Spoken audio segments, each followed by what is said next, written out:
option to solve the questions. For example, find the chief person of the tribes and then bribe him rather than But you think it's still very likely that in the future you'll see military. For example, Pakistan border is heavily guarded.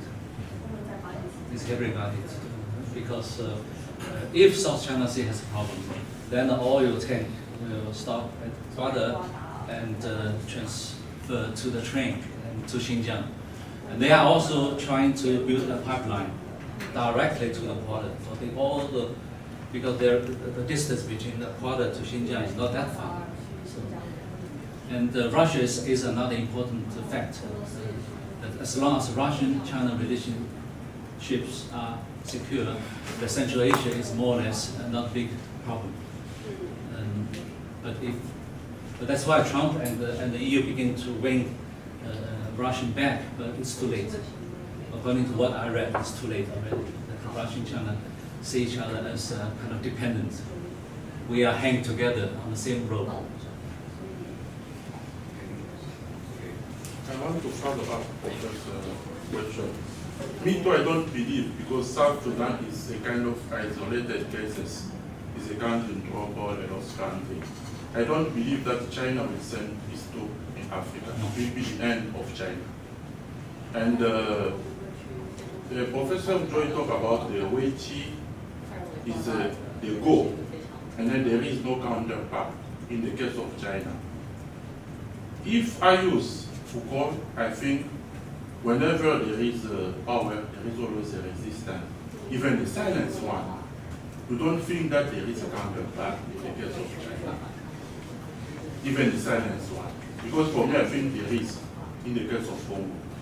I saw it before with the previous president, everything was China. And once he collapsed, a new one comes in, the people ask the first thing, we don't want China. Everything has to be built by the local. So we can feel already there is the agency, but being silent somewhat.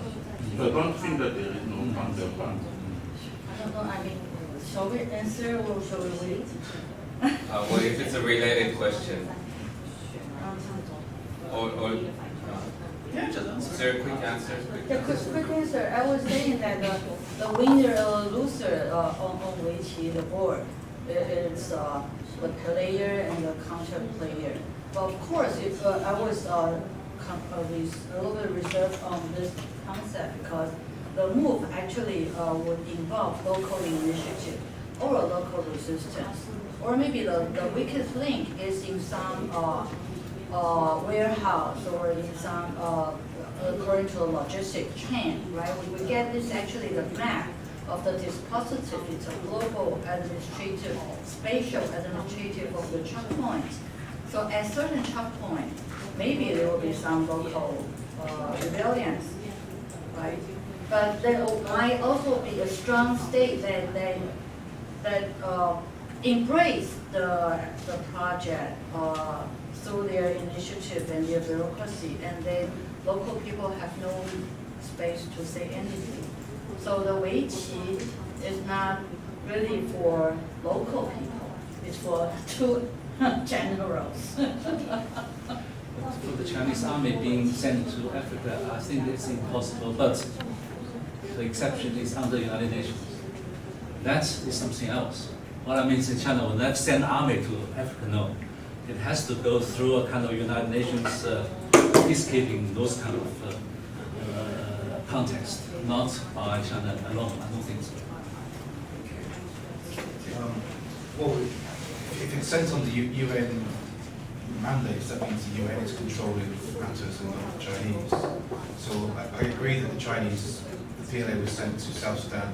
It was a coincidence of interests because the Chinese wanted to protect the oil fields, but ultimately they were under the United Nations command.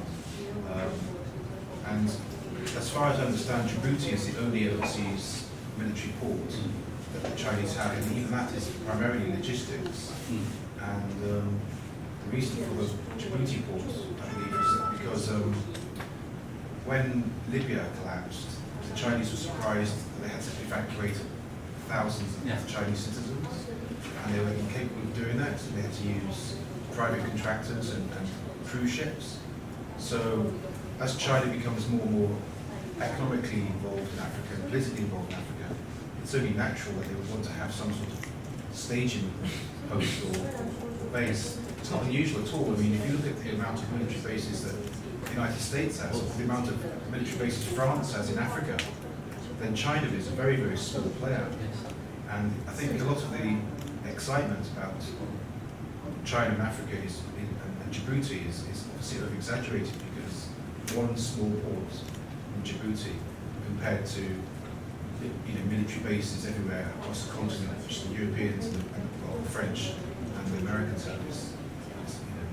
So I was just going to okay. So with the idea of the Go game and the Weiqi game as metaphors, I think it's interesting. But when you're playing Go or Weiqi, you're using a board. Is that right? Yes. For both games, and the board has no active role. It's just board like Just the board. See, I think that's kind of talks to that's the problem with the metaphor, because in the real world, the board has a huge amount of agency. So, for example, I mentioned Bagamoyo port, that's now been suspended. So we don't know what's going to happen to that. That looks like it's going to be cancelled. The East Coast Rail Link in Malaysia, that was suspended. Now it's back, but it was the agency of the Malaysian government forced the Chinese contractors to renegotiate the deal. Gwadar port, you've got the China-Pakistan Economic Corridor. It's very, very problematic, because you've got the Balochistan nationalists, the Sindh nationalists, the Islamic extremists, all of them now targeting the Chinese, and the Chinese are now a useful scapegoat for everything wrong in Pakistan. So, in this kind of game of Weiqi or Go, where the Chinese are putting down fixed assets, these are extremely vulnerable. The OBOR project itself on land is really problematic, because it's going through all sorts of dangerous areas, very politically sensitive areas, politically unstable areas. And in China, there's a lot of critique of Xi Jinping for the OBOR, of course, saying that this is a very dangerous strategy. It could backfire on China.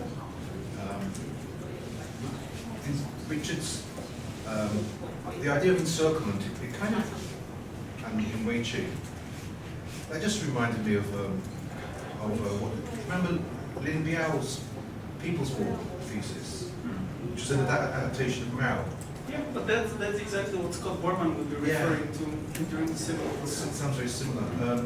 But with regards to you mentioned Gramsci and war position and war maneuver. I mean, the big difference is that in the war position, it's based on ideas. Weiqi as a game is based on action, it seems, which is the war maneuver. Whereas in Gramscian theory, the war position is ideas, and that can't be incorporated into Weiqi. Weiqi is a tactical game. Well, tactical strategic.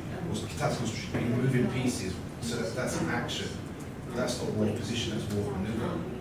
So to use a Gramscian, to introduce Gramsci into your metaphor, you somehow have to include how ideas, in other words, the construction of hegemony, is built into the game. Otherwise, it's just simply the war maneuver.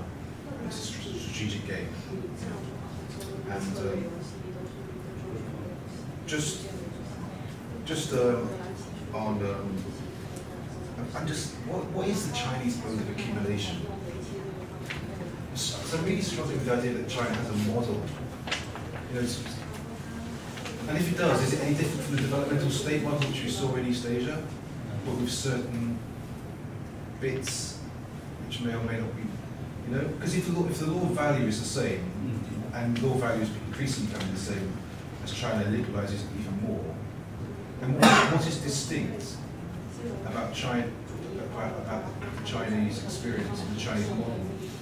For example, the idea of crossing the river while feeding the stones. Well, that's not a model. That's just experimenting and adaptation of policy. cognitive feedback as well. Sorry? That's like cognitive feedback. What Yeah, these professors exactly. mentioned.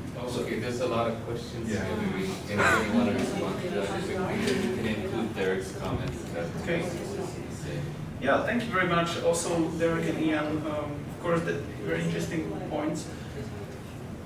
So, I don't see a contradiction, this kind of agency versus structure here, because you say that Weiqi is a board, but the situation on the board is changing, depending on your move. The context is changing. So when you're saying that something happens in Sri Lanka, something happens with Libya, but that's exactly the point of the game.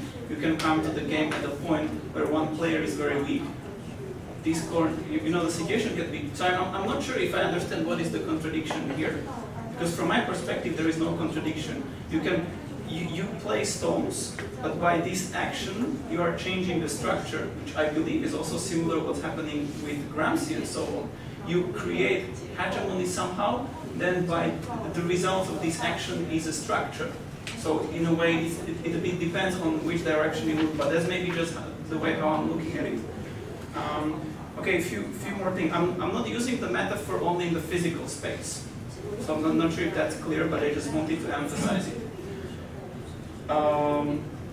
Weiqi is for generals, very much so. But if you're a general, you also need to take care whether you have legitimacy among your people, whether your economy is performing well, because that is something which is, you know, Chinese have the concept of comprehensive national power, right? So it depends how we look at it, but generals should also care about whether the morale of their people is. And you can also interpret this that, you know, one of the steps you can do is you try to improve the morale of your people. So again, from my perspective, it depends how we look at it. People's War, for instance, I would see a similarity in the international sphere looking at United Front strategies, right? Mobilizing of masses, encircling. So we could use United Front steps as something as part of this encirclement. Again, not in the physical, spatial area, but more metaphorical, as you know, kind of when it comes to ideas.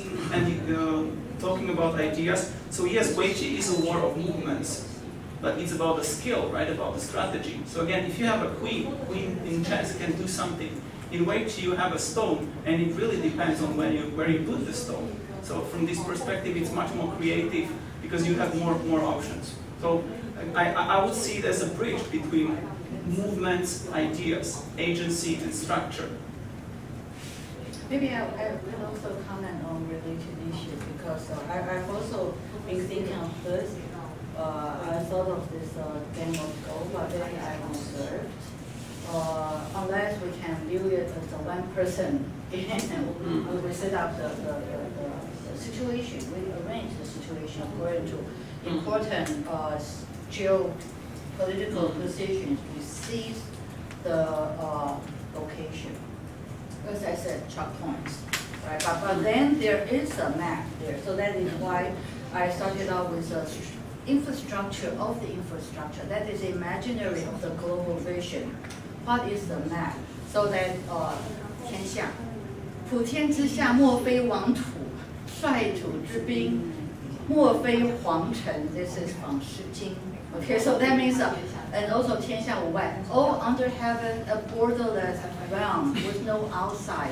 Everyone belongs to the sovereign, every land, and everyone is my subject. But at that time, the 天下 is a small Zhou dynasty, a very small province or part of the province and so on. But then, if it is extended to a global map beyond the region, so how does that infrastructure that is imaginary, the mover from the bottom, wanted to achieve the construction of the infrastructure? So that is something I would suggest that we need to look at both institutional infrastructure from both ends, of course, and also discursive construction.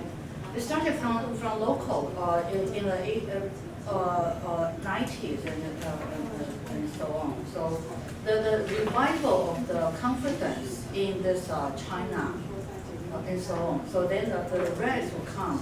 So so I was saying that I actually combined the math, the board, but even the grid for code, there's some undercurrent and the dark forces there, right? So we need to see how that was embraced by local government or resisted, and how that penetrate and damage local societies.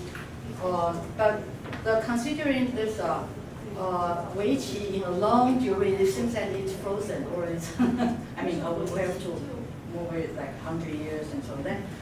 Some people comment that Chinese has all the time they can, but we don't know. We don't know. Right? So that is how we are seeing the situation. That is the process of the history, moving very rapidly from Bassa Americana to Brasilenica, and there's of course intense conflict at different corners in different forms. But then the dispositif that's being engineered by China, but also pursued by all people, right? I mean Chinese people, and also foreign land. Yeah. On your question on Chinese model, this is a very good question. Something has to be felt by being a native Chinese. Anyway, that developmental states you mentioned, Taiwan, Singapore, and China was part of it already in 1990s. That China copied the Taiwanese, Koreans, definitely they are part of it. Robert Wade wrote about the book Governing the Market, where state market relations, China were all part of it. But something very unique to mainland China, that is because it is communist society. So Wang, I can't remember, he wrote a very interesting book called Modifying Communism. How the communist China become a capitalist. So that's he stationed himself in the Xiamen economic zone for 2 years, and he really found a lot of unique, some native Chinese we can visit. That's good. He really got it. That what he called institutional clientism. That how power being commercialized, being on the one hand you have to be accountable to your system. On the other hand, you have to be accountable to the market forces. So this is how you need kind of try to be compatible both above and bottom. It's very unique relationship, and also the meritocratic system, where how meritocratic become also commercialized. So if we really go that direction, then we can dig out some other literatures more. But there are some unique Chinese characteristics. So that's dependent on the historic specifics. Yes. So if China had not had a revolution from 49 to 76, it was different. Yeah. Because it's a party state. In China, it's dual leadership system. How this dual system neatly fit into the market. Can we take more questions? We can take questions in Chinese too. We have a translator. Yep, if I can add just short comment on a question towards Mr. Lee said and Mr. Taylor. I agree that there is strong backlash against Belt and Road in China. 2 weeks ago, I was at a big conference organized by Shanghai Academy of Social Sciences, many top Chinese higher scholars. And what they did, basically, they were reproducing the current Chinese narratives, foreign policy narratives. And there was hardly any references to Belt and Road. There was a lot about exporting Chinese model, whatever it is, learning from others, the concept of ancient civilizations, which was reproduced when the concept of clash of civilizations was brought back again by the US. And of course, Xi Jinping in every second sentence was basically reference to.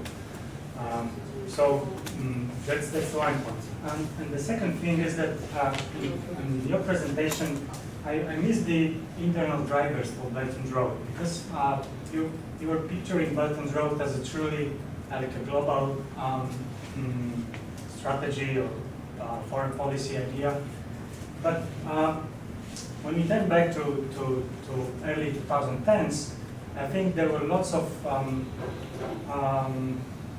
discussions about opening up the West. I mean, the Western China. There was a famous essay by Wang Ji, so like Xi Jinping, right? Like the West, not much to the West. And it was really based on what Chinese were conceptualizing in 1930s or 1940s, but they didn't have resources for it, right? And I think there was no coincidence that Xi Jinping went to Astana to herald the Belt and Road, because at the very beginning it was mostly, that's my opinion, it was designed mostly for Central Asia, maybe Europe, with the train connections, but there was no idea of grand strategy. It developed because there were recipients for Chinese narratives. They found this feedback, what you were talking about. But so that's my point. China always produce logo first. Yeah. And they try to figure out how to sustain the logo. As a Go West, that was already early. It's not new, I know, but nothing happened. So I think Xi Jinping's idea is that mobilizing the whole the concept of one belt, one road in order to push the process. Okay? But then I also talk about the internal driving forces, like as Professor Zhu also pointed out, it's very clear motivation is overproduction, over capacity, and also the Weiqi problem, the Xinjiang problem, all these problems. That if people begin to be actively busy with capital accumulation, that tension will be declined. And also, as I said, that the South China Sea security concerns, oil pipelines, a lot of things as a pact in these internal considerations. But sometimes they do not emphasize it. Sometimes they emphasize only internally. I was once in Shenyang, Northeastern University. They told me that the Minister of Commerce came to give a speech to the teachers, and the Minister of Commerce said that do not cite what I said. Is that one of the motivations for One Belt One Road is to export our overcapacity and overproduction. Doesn't sound very well, but you do not cite what I said, but this is one of the key motivations, and this is very obvious. Yeah, and now when you buy a huge mining bases in Serbia, or steel plants in Serbia, and this creates a backlash in China, because hey, we have our own overcapacity, and we still have to buy, some. Because this is a part of privatization process in Serbia, right? This whole state-led conglomerates. But from the very beginning, there has been backlash all the time. That a group of Chinese scholars, a part of the population, actually are very upset with this, saying that we need money in many parts of less developed regions. As, we are not rich Western countries, and why you do that? And blah blah. This has been ordered. I sympathize this kind of. But I also, as IR scholar, I also know their motivations, their objectives. But on the other hand, I also sympathize the kind of criticism. Maybe just a short remark. That is in social internal drive. I wanted to remind us that we talked about Mannheim. Right? Mannheim was really heavily, largely welcomed and discussed in China 30 years ago. Okay, and 2-3 years ago, there's another book, Beyond Mannheim. In order to become a strong nation, we have to do more than military, navy, force, and other things. But all these 30 years, there are a huge interest in this maritime power, sea power. So that is why I was saying that the Chuck point so interests me. That is how they the disposition of certain point that they can secure the passage, both for the military passage and also for merchandise shipping and so on. So it doesn't just start from 2013. So right in late 80s, there is a move following Deng Xiaoping's plan. Either it's a fourth or fifth, right after the Cultural Revolution, they want to open up. But this 1989 event seems to be a shock for the nation. But starting from 1991, they really launched forth this open force strategy. And then the next 5-year plan will be go out.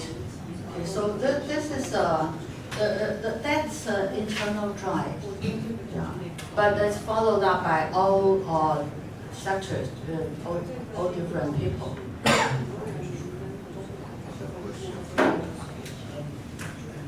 Building on some of the question of drivers, we're talking about this economic drivers. So the first time was about economic drivers. And so yesterday was about economic drivers, spatial fix, and then we talk about the geopolitical drivers. I guess one question is which driver has more influence. But I guess another question is how are these drivers, so to speak, expressed? That is, the Minister of Commerce might see things in a very different way than, say, the PLA sees it. And so it becomes a question of sort of who interprets it. There was a piece that you shared, Alan shared recently, by 2 American defense analysts, Thorne and Spivak, sort of trying to figure out this geostrategic logic. And what are they reading? They're reading stuff that's written by people who are like them, trained in the same kinds of strategic theory. So it's strategists talking to each other. Yeah.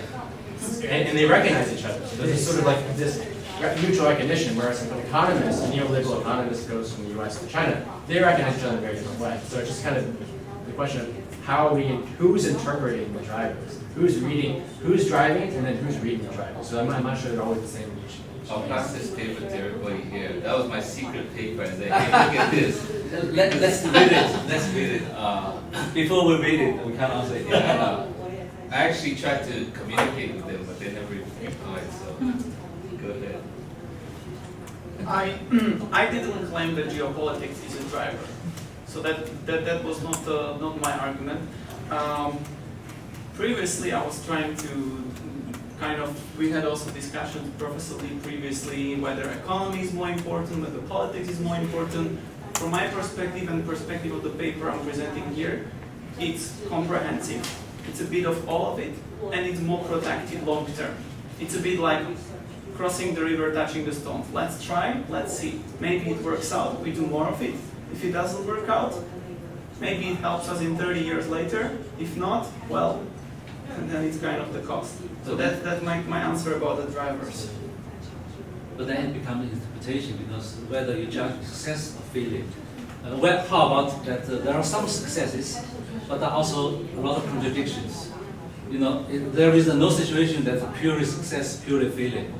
How about that in terms of positioning, that as Ian talked about, the war position, that it's great success, but in concrete economic gains, nothing. So, in that sense, do you claim it's a but then it's only you, only the guy, only you, player, say this success or this is not success. Then it's only you talk about it. But that is a normal thing, isn't it? The US succeeded in Afghanistan in the 80s because it supported Al-Qaeda and it helped them to push Soviets out. 20 years later, this success from 80s was a big failure. So this is a normal thing in international politics, right? That in short term you may succeed with something, in medium, long term it may be exactly contradictory. So my answer is it depends. It depends where you cut into the game. Still, I would say that